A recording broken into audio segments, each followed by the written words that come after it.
So here's an interesting one. A gentleman wanted to interview me, and I said, no, let me interview you. And he said, no, I got to interview you about the Dog Film Festival. And I said, but you have this thing called the Urban Dog. You're very cool. And thank you for posting about the Dog Film Festival and the pooch party in it. But what about the Urban Dog? That's a pretty amazing thing to have created. So Okay. John Shear said, okay, I have never done this before, and I don't like to be the one being asked. I like to be the asker. But I'm that person too. I'm that person you sit next to somebody and they say, uh, I don't know, something like, what do you do? Or where'd you grow up? And I go, oh, where did you grow up? And then, of course, they talk for half an hour and you're off the hook. All right, so So, we'll see who can out-talk each other. exactly.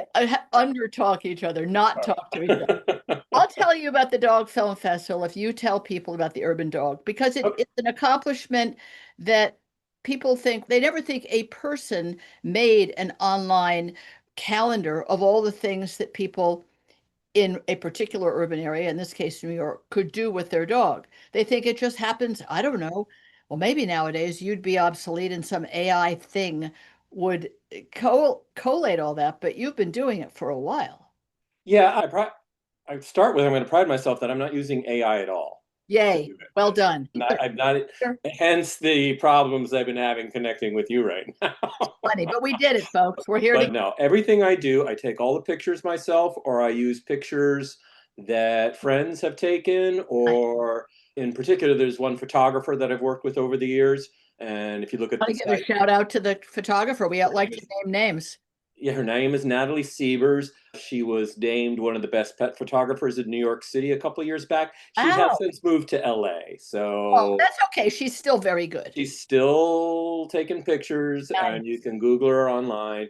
But I can't say that she's a New York, but she's given me access. She and I have been working together for over 10 years now, and Nice. she's given me access to all her dog pictures over time. So Oh, picking and choosing them. very Urban Dog, I started it well over a decade ago when I had a kind of a blip in my career, and I thought maybe I wanted to be in real estate.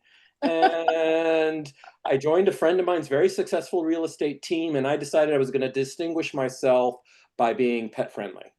that was And I thought to smart. create my bona fides immediately, I would start a blog back when blogging was a thing. So Interesting. that if people Googled me, they would see, ooh, he knows all about dogs. Or houses. Yeah, in New York City. Yeah, New Yeah. York City. Yeah. How to live with a dog in New York City. That was the goal. I quickly discovered that I wasn't set up for real estate. Not But what was cutthroat enough? cool, What was lacking? You weren't cutthroat enough? oh, no, not at That all. was needed? I don't know. Is that what's needed? Yeah, I think so. Yeah, I don't want to badmouth the industry. Okay. It didn't. It just wasn't for me. It just Okay. wasn't for me. But many years earlier, I had been a journalist. I produced a TV newscast. I have a master's degree Wow. in journalism. And so I did news writing for a very long time. And so I found the blogging, which I don't really call it anymore. I found I was exercising writing muscles and producing muscles that I hadn't exercised in quite a long time. And I fell in love with that. And so while the real estate quickly went away, I was blogging daily. I was writing articles Wow. daily for Nice quite some discipline. time. Yeah. Always about dogs in New York. It was all about dogs in New York, and I didn't have much of a focus. I was like trying to do everything, but so I was doing dog of the day, going out and trying to find and take a Nice. picture of a dog of the day. But then you're running up against the doggist. This is Correct. there's a lot of people in this area, In that. and yeah, and I did find it difficult to really figure out what it was that I was going to do for a while. And again, I was all over the place trying to do everything, not making any inroads anywhere. And then I stumbled on we would go out to Fire Island all the time. Okay. And taking the dog to Fire Island was a What thing, kind of dog? What kind of dog? a Weimaraner. Oh So my God, me too. you do? Know that? Oh, totally. Oh, Yeah. really? Yeah. We just added a Wiesla thinking it was a small Weimaraner. It's not. No, we just got Weimaraner number 4. Oh, I beat you by 5, but mine, all but one was a rescue. Were yours rescues or from the own? No, and You don't have to apologize. It's yeah, fine. no, yeah. So this is the first time we've had 2 at the same time. Oh, I had that multiple times. They're Yeah, no, this awesome is the first together. time we've had 2 at the same time, and Weimaraner number 3 is really unhappy. The Weimaraner 4 is scared. Really? Yeah, he's Three. 3 is going to be 4 in about 2 weeks, and 4 is going to be 4 months soon. Oh, Yeah. it's I mean, that bitey little needle teeth yeah, bugging you. But a 4-year-old should be tolerant. I had a 12-year-old that I brought a puppy in, and that was that shortened his life. And then I brought a puppy into a 10-year-old Wime, and it's made her half the age that she was seemed. Or he's I don't know, he's acting out and he seems a little unhappy. So we're okay, well, waiting. you'll figure it out. Yeah, we're waiting for that to change. Anyway, Oh, you would so go out to traveling on Star Fire Island. Island with the Weimaraner, it occurred to me that people would need help figuring out how to get around New York. And so I wrote a pretty comprehensive post on traveling in and around the city. And it was at that point that the website took off. I got a lot of links to it. Yeah. And I went from like virtually no visits a day. Overnight, it was like I was getting a couple thousand a day. Wild, Yeah. how the internet works. Because you weren't in it for numbers. You were in it as No, it's still more than a decade later. This is still because I enjoy it. that's I've so never cool. made money from it. That's so cool. I've never really promoted it. I I just want do to it because promote it because okay. people in New York, first of all, thank you for putting in the festival and the pooch party, but people in New York love to go places with their dogs. Oh And yeah. they know about Boris and Horton Cafe. But for me and my dogs, not that my dogs are city dogs, they couldn't tolerate 2 seconds in the city. They're country Uh, dogs. But it's a little intense. There's a very much lot of activity, a lot of noise, absolutely. a lot of Yeah. music, a lot of dogs, a lot of barking. So you have this calendar that shows all the very many different places you can go with a dog, all of which have a different vibe. Yeah, that was interesting because like for what happened was got a place in Miami and started splitting my time in Miami and New York. And I was like, ooh, we can make Urban Dog bi-citial. Yes, We can do it in yes. 2 different cities. And so I was splitting my time, and there's a group called Blog Pause. It's a, Yeah. do you know They, of it? they, they've gone by the wayside in terms of they used to be They're still around. They're still around, but they're not doing the quite, same stuff. they were quite But evident for a long time. yeah, oh, yeah, yeah. So I went to a Blog Pause convention in Kansas City. Yeah. Urban Dog got nominated for a couple of things. And I met a woman there, and I don't know if her name escapes me right now, but she runs a marketing company in New Jersey. And your attendance at this conference got you a discount on an audit of your site. Okay. So she audited my site and she said, you need to focus on one thing or the other. You I can't see. do both. And since I had this wealth of information by this point about New York, I decided I didn't really want to start over again in Miami. Right. And also the challenges from Miami versus the challenge of New York, they're very different. Miami's a car culture town. People Like don't, LA. Yeah. yeah, it's very different than New York. You're not running it, like I said, it's just Mostly different. sit in traffic, like Yeah, in yeah. And a lot of people, if they the don't live in Lamborghini. condos, they live in houses. It's Yeah. not the same thing as living in New York City. And so I decided to concentrate on New York, even though I was spending a lot of time down in Miami. And what came from that was the calendar. And for a long time, the calendar was buried in the site and wasn't getting much traction. So COVID happened and Interesting. it No all in-person anything. it just everything collapsed. Yep. No one came to the site. People were not walking out of their apartments. People were not walking Right. their dogs unless they had to. They weren't going anywhere with their dogs. It just totally collapsed. I kept the site up going for a while, and then I let it lay fallow for a while. And then people would ask me for writing samples for other things that I do. And I say, oh, visit my blog, visit my site. Oh, And I interesting. found, because I had this full of writing samples, Yeah. and I found since I wasn't maintaining it very well, it was falling apart on a technical end. Interesting. And so I downloaded all the articles, everything that I did, everything, I saved it. And I spent a little while trying to figure out what I wanted to do. Did I want to restart it? And it occurred to me that these were created to live on the internet.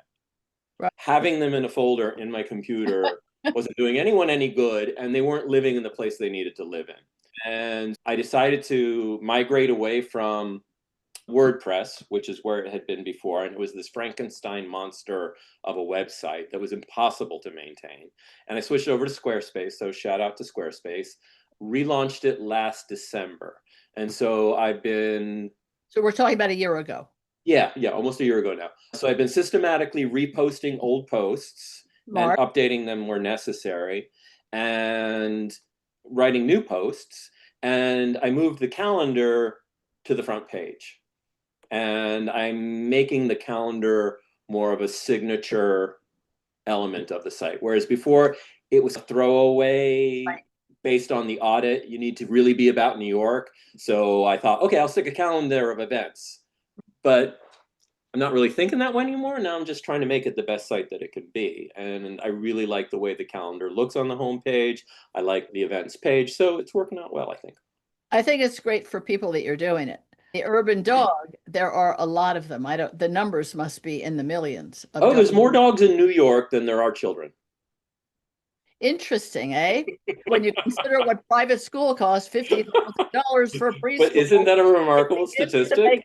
doggy daycare look not so terrible at $50 a pop or whatever it is. But That, isn't that a remarkable it is statistic? There's remarkable. more dogs in New York City than there are children. And yet you see plenty of prams and Oh little yeah, yeah. running But you also around. see a lot of dogs. A lot of dogs. I think that's pretty cool. So my parallel story is also 10 years old with the Dog Film Festival. I did a piece on the Dog Film Festival in the previous incarnation of Urban Dog. I don't remember exactly when it was. And it was more of a, I read about it somewhere and I said, hey, kids, go take a look at this. It's probably really cool. I did not attend and I didn't have a ton of information, but I do remember doing something on it. So this year, yes, you're attending, right? I know I'm Yeah, I actually know you're in having a Fire surgical, I'm Island. having a surgical procedure that We week. won't talk about that. Okay. Well, Sorry.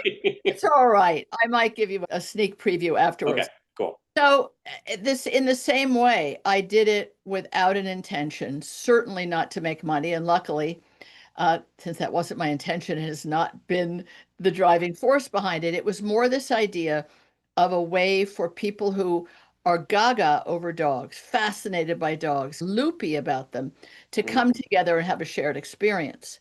Now, why I thought that was possible was because I had interviewed on Dog Talk, which is now, I don't know, 17, 18 years every single week on NPR. Thank you, WLIW-FM, for keeping NPR going as the only NPR station on Long Island. And in the years ahead, there will be NPR will come back to its whatever its previous glory was, or it's not going to rise from the ashes. It's just hiding, I think, it's behind. just kind of laying low for a Yeah, laying while.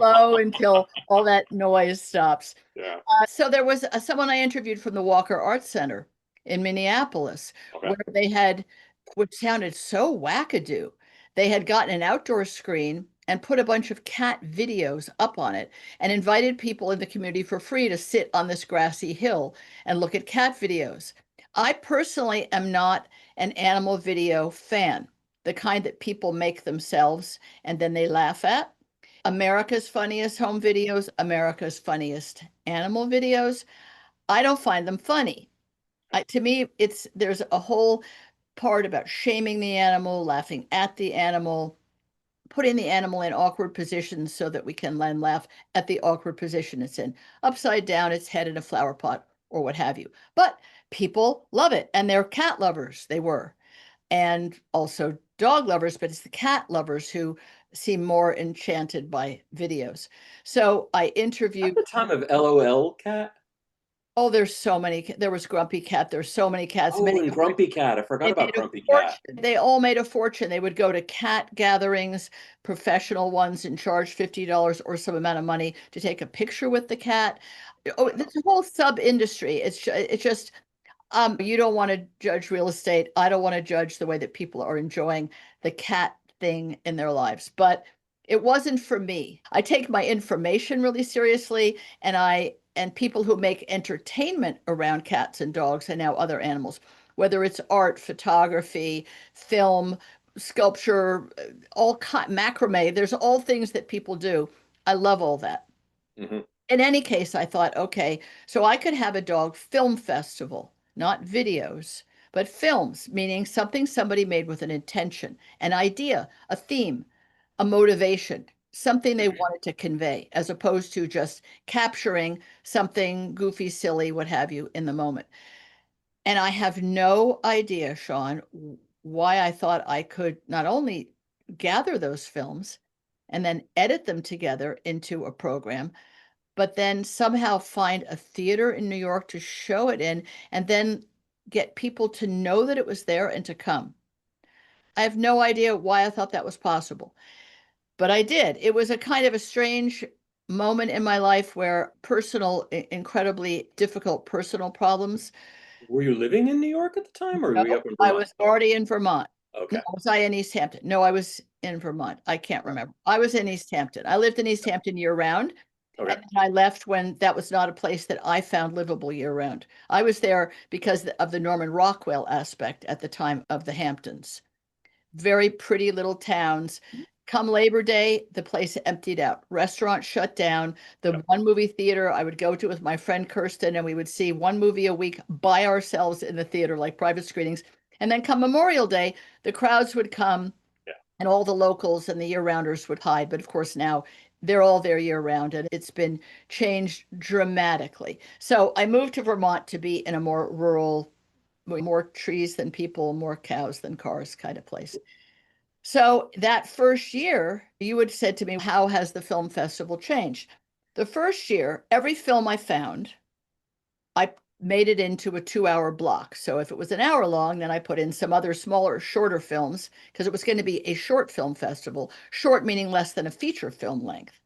Right. Okay. And I made a block of them. And then I was renting symphony space, and you could rent it for a substantial amount of money for a 12-hour period. That was their block of time. You use one Okay. or you use 12. Okay. Being from a Scotch thrifty background, Scotch Presbyterian thrifty Canadian mother, okay, I'll fill the whole 12 hours. So I made four programs, 2 hours Wow. each, knowing so little about editing. I was in the film business. I wrote films. I was married to people in the film business, around many of them. I didn't know that I had any particular skill or affinity, but apparently you develop it just from osmosis. So I put these programs together, and people could either buy a ticket to each one or some overriding ticket to come to all four of them. And people did. Yeah. It was really quite amazing. I had no idea that would happen. It So this was, is back in 2015? yeah, Yeah. exactly. Okay. Yeah, 2015. So one of the sponsors of my radio show, a company that actually is now dismantled, a pet food company, came and they said, we'll give you some seed money. I needed the money to rent the theater, basically. That was about Okay. it. I found an editor to do the physical editing. And the CEO of the company flew in from wherever he'd been out of curiosity and saw part of one of these marathon things and said, you have to have this travel the country. We got to find a way to get it to, I don't know, our 10 major markets. It's so incredible. But then he was ousted from the company, and Petco Foundation stepped in, which is now called Petco Love. It's a nonprofit. Hmm. But the woman who ran it then and runs it still is this amazing woman, Suzanne Kogut. And he went to her because everyone in the pet industry from all sides knows each other. And he said, I think you should really look at this. And within seconds, she said, yes, of course, we'll back you. Take it to 10 cities. In those days, I made it shorter. I made it one program, Okay. and I actually traveled with it. So even with their support, I was totally in the red the whole time, and went to 10 cities where it was really exciting. And I think I gave gifts to everyone who came. I didn't know what I was doing. But I rented the theaters because I didn't know how to make a deal with a theater to show a one-time showing of a film on a Sunday afternoon. That's actually a really hard thing to do. So, how has it changed is that going from that and then surviving COVID, right before COVID, into Weren't you? I'm sorry. Weren't you at the SVA theater at one point yes, I down was. in Chelsea? Because I Yep. remember that. Yeah. Yeah. Okay. And I found different venues. Okay. So you bounced around. Well, yes, but I found, I want to say 5 years ago, I decided I tried to book it in theaters, and I was booking it. Other than New York, I was booking it in theaters on my own. It was really Mickey Rooney, Judy Garland. We have a barn, let's put on a show. I had no Okay. idea what I was doing. I hired two assistants to help me call up theaters, find out what's the independent theater in Minneapolis, call them up. Hi, would you like to show the Dog Film Festival? They didn't understand it was a 2 hour program. They thought it was a whole film festival, Yeah. day, multi picture. So I have a wonderful film distribution manager, a New Yorker who's since moved to Los Angeles, who did this forever as a profession, sort of big time. And then independent theaters, which is what he booked in, began to go out of business before COVID. Many Right. of them folded during COVID, never resurfaced, but we just kept on as soon as COVID was lifted and people would go into a theater. I kept assembling the films. At one point, I tried a little online version, but the real idea is to get people in a theater to see this stuff together. So I figured out by being in the theater each time and listening to people and feeling them, which you do when you're making feature films in Hollywood. You have test screenings, you sit in the back. Where are they laughing? Where are they crying? Where are they rustling and bored or what have you? And so I help now many of the filmmakers edit their films because, especially documentarians, they love their footage. They've spent all their own money. It's a passion project, and they've often tell the same aspect theme over and over because they have lovely footage. But my audiences are really smart and really savvy. You only have to tell them something once, and tell them twice because now you're going to get irritated or not, or they step out of the emotion they're having and they're like, "Didn't you just say that?"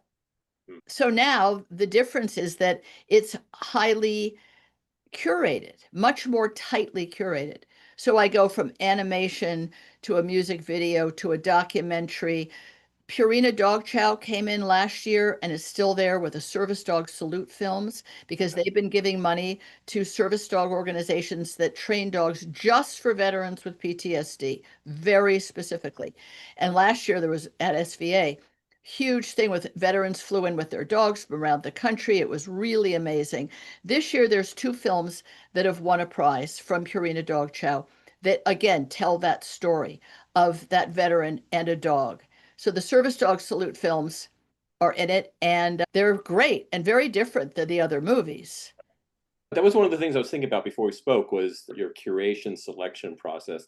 I have sat on committees for film festivals where we screen stuff and we would make our recommendations for what would be included. Is it you alone or do you have someone working Be with alone. you? You're alone. It's yeah, it's like Yep. just the one Wizard of Oz behind the curtain. Only use what's submitted on Okay. Freeway. But I get huge number of submissions, Well, dramatic. that was my next question is what Dramatic. percentage makes it? Each at the beginning of each year when I'm going to look at them, I look at the first few and I'm like, oh my God, it's not working. Oh my God, what am I going to do? There won't be enough to make 100 minutes. And then I start to look at them and go, oh my God, that's brilliant. Oh, that's so touching. That's so funny. That's so artful. That's so interesting. That's so philosophical. So I want a blend of all those things. So the curation process is to have, I can't have three films about sled dogs. I can't have four films about a cat rescue or a TNR. So there's two film festivals. There's also the So I have to ask you another question. Movies about dogs inevitably make me bawl. yes, and people. How do you avoid having Well, the people first year in weep San throughout? Francisco, they usually are crying for tears of joy because somebody has touched them so much or a dog has been so enchanting. In fact, one time in San Francisco, people were coming out, "Ooh," and someone said, you should get Kleenex to be your sponsor. You should really just give everybody Kleenex. Obviously, I'm not going to put a movie in which something really bad happens to a dog. They're all happy endings. Okay, Um, good. any films where people are horrible to each other, smack each other around, or have some thing to do with dogs where we're supposed to show that they reform. I don't show what they get to be Okay. reformed from, like dog fighting or chain on a dog or something. So all the dogs are fun and funny, and somebody loves them who's making the movie, or they're in an amazing sanctuary or rescue, or they're in a foreign country. There's a bunch this year, and we're running out of time. A bunch this year that are about grief. And Catherine Michaud, her husband, Bruce Cameron, the very famous novelist of all the Dog's Purpose books, she made one called I'm Still Here, A Dog's Purpose Forever, about the dogs that are still with us, even when they've crossed the Rainbow Bridge. So we have several movies that will make you cry for recognizing the grief we still feel over dogs we've lost. And that, as we know, is actually a really good feeling. Just to end up by saying this, we don't feel enough positive, intense emotion in modern life. We can feel anger, frustration, and fear. And the thing about this movie is the emotions you feel are all uplifting and positive and intensely meaningful to people who already love dogs. So I think that's what's kept it going. And that's the thing I realized, that every movie has to hit you in the solar plexus of your heart. And there you have it. Terrible metaphor. John Shear, this was such a pleasure. We've run out of time. You and I will talk some more on the side because you may have. Yeah, probably have some follow-up. Can I do a Yeah, little shout out? www.urbandognyc.com. yeah, don't Okay. be cringing. Yes, and I will put that in with the conversation. Okay. It's been great All to right. talk to you. I love that we're both decades into being pioneers for dogs. Thank All you right. It so was much for really being nice meeting you, and we'll here. And chat. you as well. We'll chat offline. We'll do exactly that. Take Okay. care. Bye Thank you very bye. much. Bye.